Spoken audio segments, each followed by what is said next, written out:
大家好，欢迎来到阿三爱分享，我是阿三。今天买了一条新鲜的带鱼，打算跟大家分享一款好吃的家常菜——糖醋带鱼的简单做法。这个带鱼呢，我已经给它洗干净了，而且给它切断，再备上华山刀。现在我们准备一个大碗，将带鱼给它装进大碗中，放入葱姜、少许的食用盐、胡椒粉、适量的料酒，抓拌均匀，腌制20分钟。现在我们来切一点小料，姜切片，大蒜给它切成末，大葱切碎。好，我们大料切好之后放在一旁备用，准备下一步。现在我们带鱼段已经腌制好了，把多余的水给它倒出，空碗中打入一个鸡蛋，用筷子给它搅散，再准备一些淀粉，将带鱼裹上一层蛋液，然后再裹上一层淀粉。好，像这样。现在我们的带鱼已经全部弄好了，来简单的调一个料汁：1勺番茄酱，1勺生抽，1勺醋，1勺白糖，给它搅拌均匀，加入适量的清水，大概3勺左右。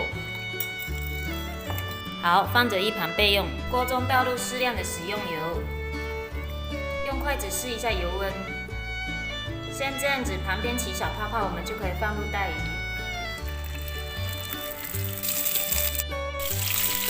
让它煎至两面金黄。煎这个带鱼的时候，我们全程给它用小火以免煎焦了，颜色不好看。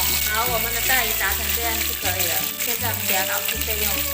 准备一个净锅，把调好的料汁倒进去，把汤汁熬至粘稠。将带鱼放进汤汁中呢，稍微的给它煨一下，给它吸足足够的水分，这样子做出来的带鱼才能够入味。将我们切好的小料放进去，蒜末、葱片，还有大葱末。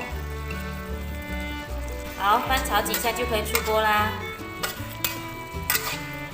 哇，这样做的糖醋带鱼太香了，连隔壁都能闻到香味了。好，准备装盘。摆好之后，把汤汁给它浇在鱼身上。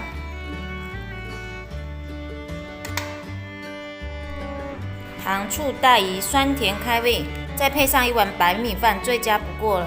带鱼这样做，连汤汁呢都不剩，非常的好吃哦。不信朋友们，你们也来试一下。喜欢美食的朋友，记得关注阿三爱分享的频道。谢谢大家的支持，我们下期视频再见。